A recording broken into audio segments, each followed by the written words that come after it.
crack commando unit was sent to prison by a military court for a crime they didn't commit. These men promptly escaped from maximum security stockade to the Los Angeles underground. Can a single TV show capture both the absurdity and optimism of an entire decade? For many who grew up in the 1980s, the A-Team did exactly that. The roar of the van engine, the metallic clang of explosions, and that unforgettable theme music were more than entertainment.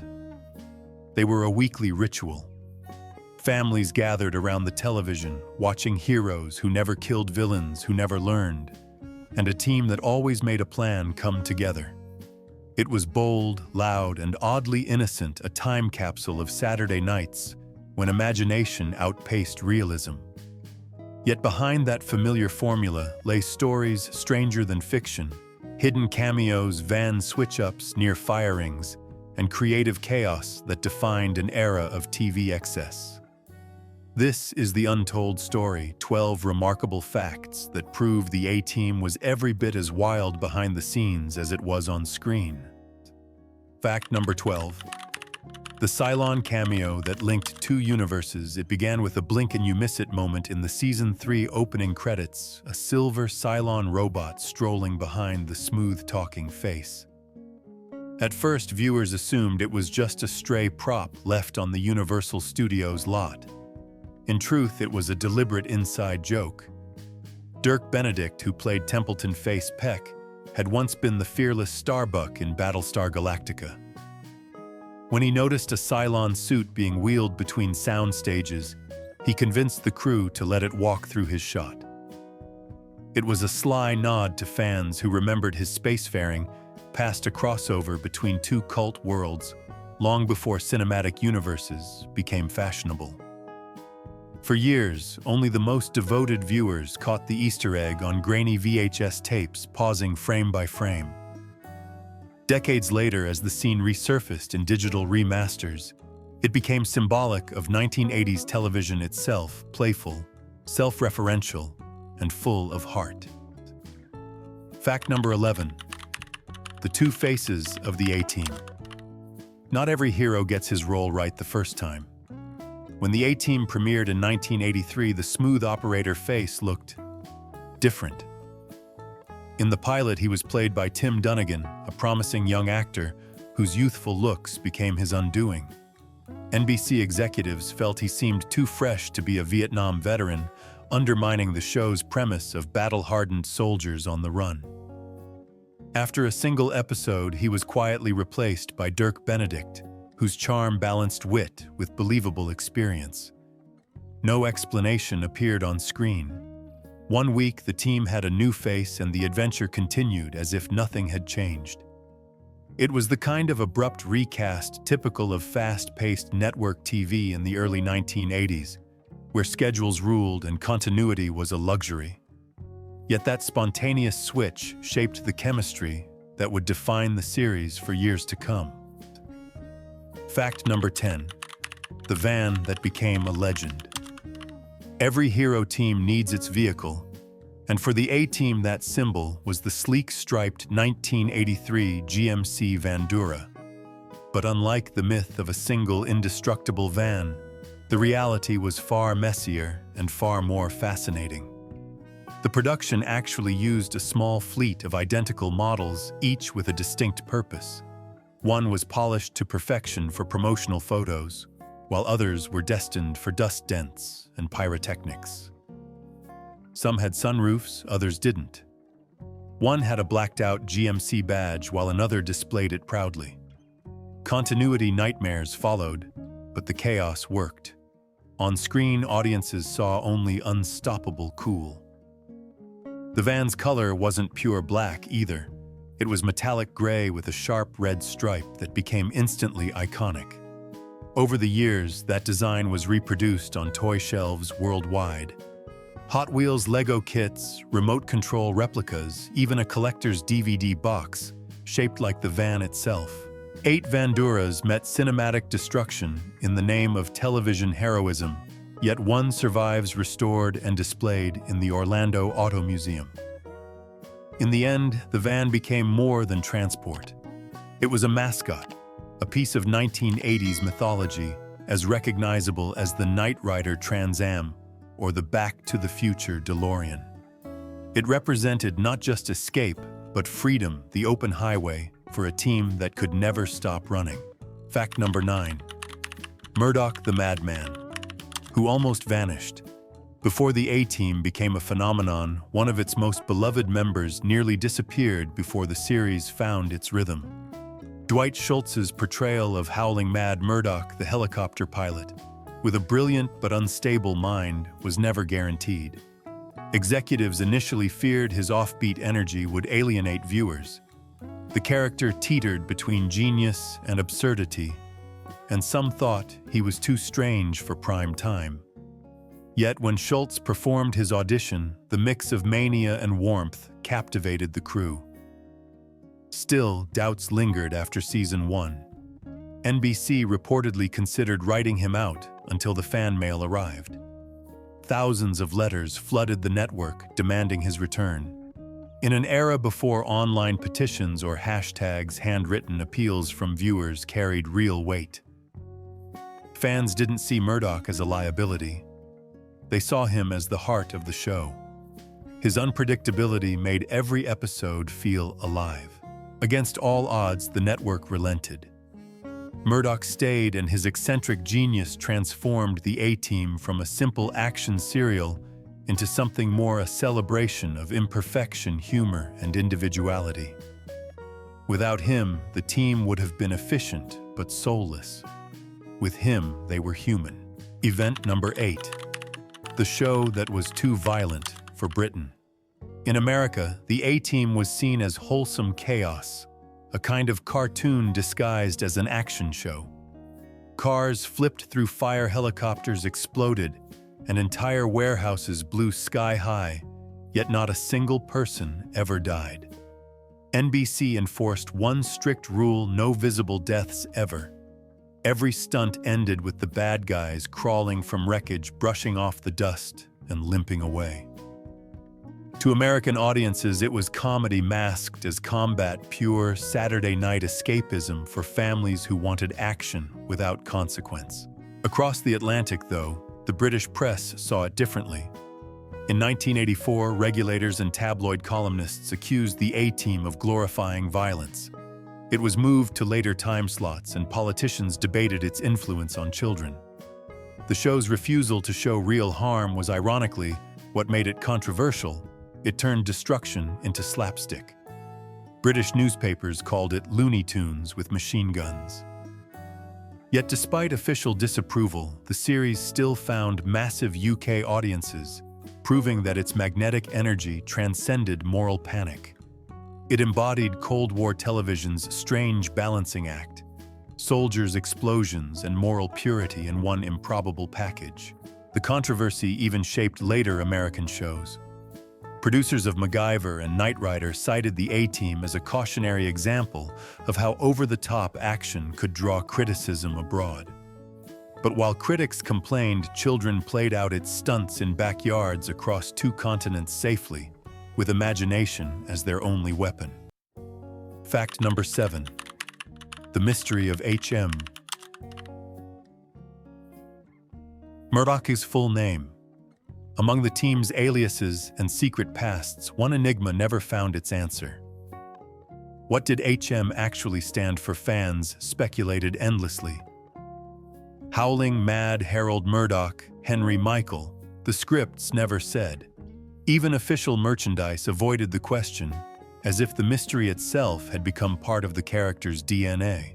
Unlike his teammates, Murdoch's identity was deliberately undefined. He existed on the edge of reality, a pilot who spoke to imaginary friends, trained animals to outsmart guards, and turned insanity into strategy. To define him would have ruined the illusion.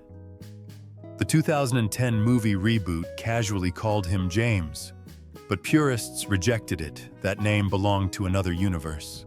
In a decade obsessed with heroes and catchphrases, Murdoch remained a rare paradox, both completely exposed and completely unknowable.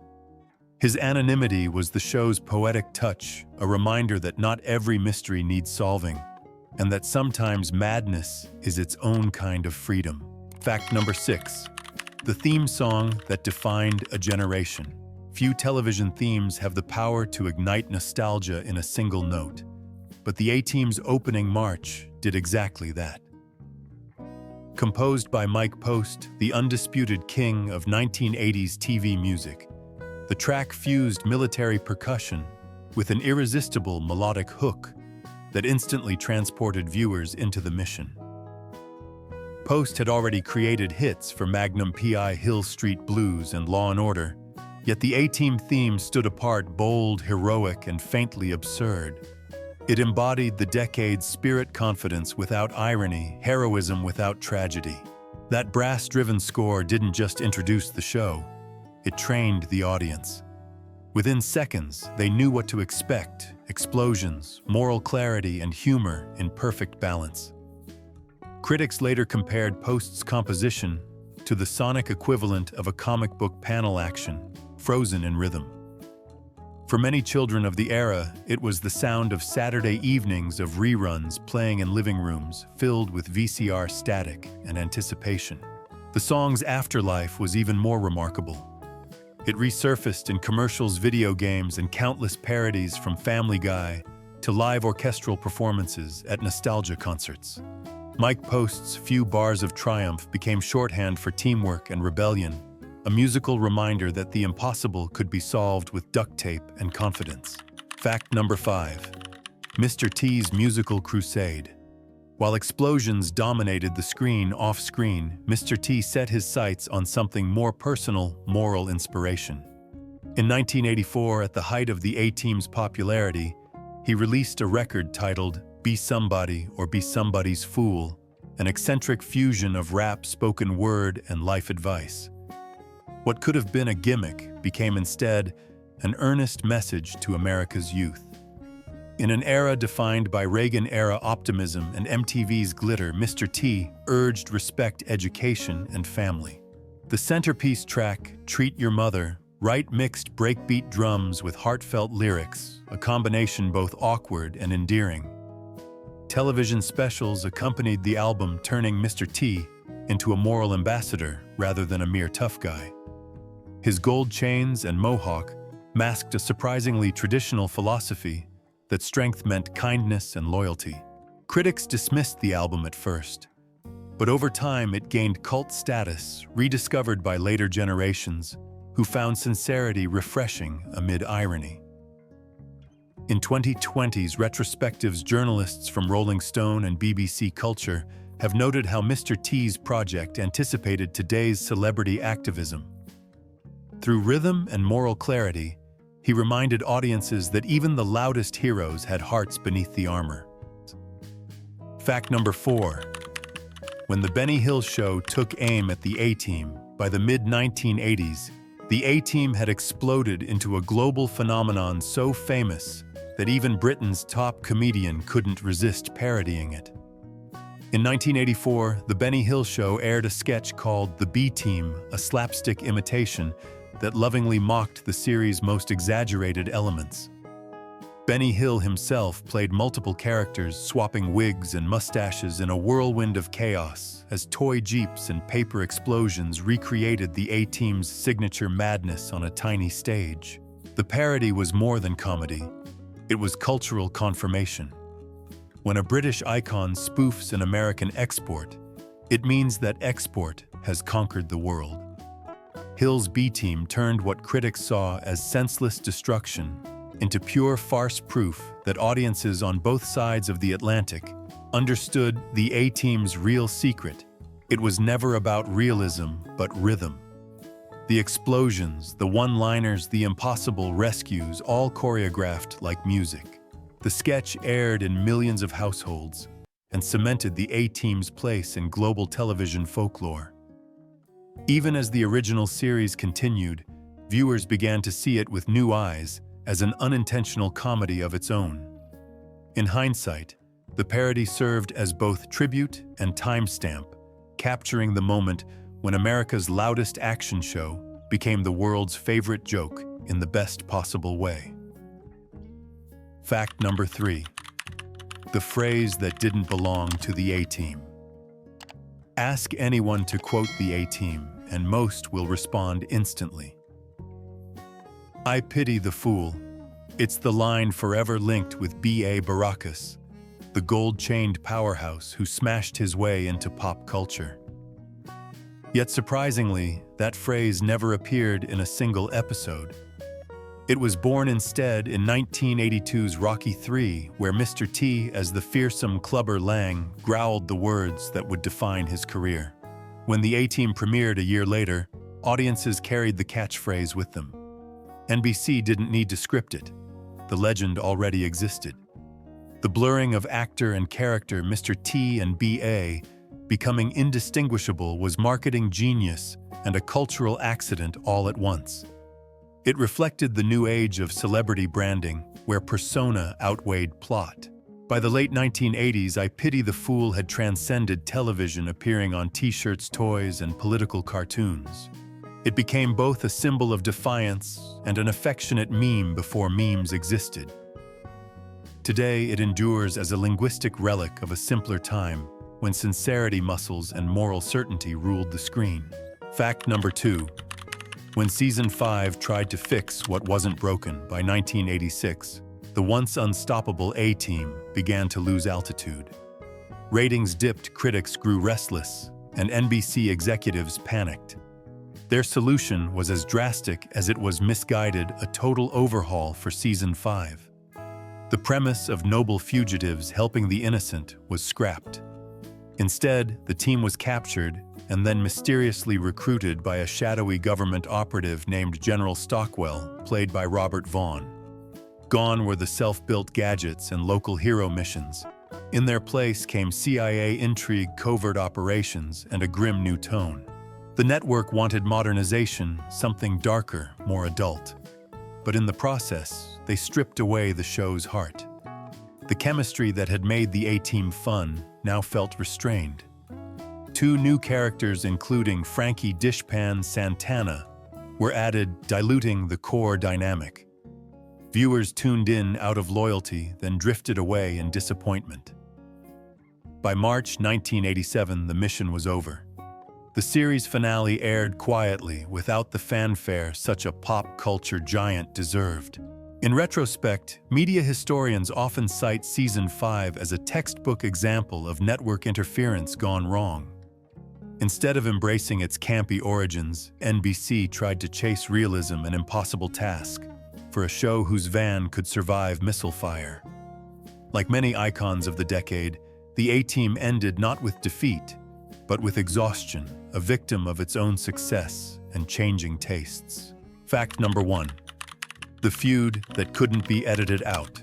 On screen, Colonel Hannibal Smith and B.A. Baracus were brothers in arms, united by courage and loyalty.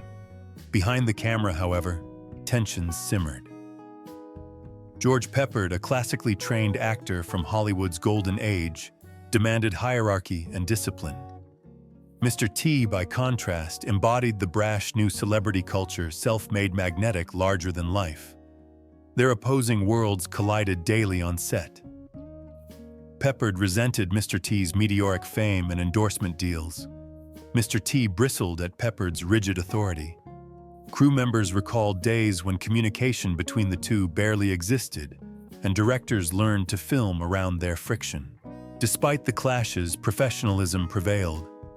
Editors and producers carefully stitched together scenes to maintain the illusion of camaraderie. Watching now, few would guess the tension that lingered just beyond the frame.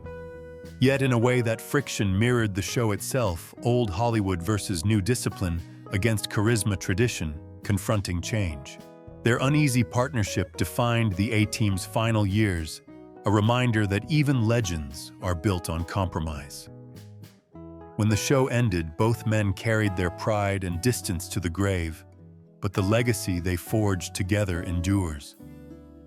Behind every explosion and one-liner was the quiet reality of 2 stars who could never truly share the same spotlight.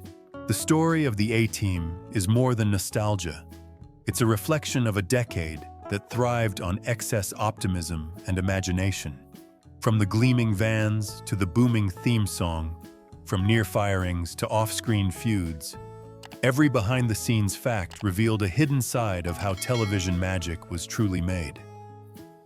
What began as a modest adventure series became an international symbol of teamwork, ingenuity, and pure, unapologetic fun.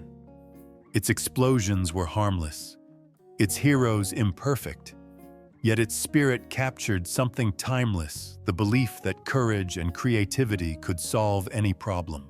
4 decades later, the A-Team remains frozen in memory, a reminder of when television wasn't polished or cynical, but proudly outrageous. Its legacy continues in reboots, tributes, and the countless fans who can still hum those opening bars by heart. Of the 12 facts above, which one surprised you the most? Was it the Van's secret fleet, the Cylon cameo, or the feud that almost broke the team? Share your thoughts in the comments. We'd love to hear your memories. Thank you for watching and for keeping these stories alive. See you in the next video. This is TV Time Capsule.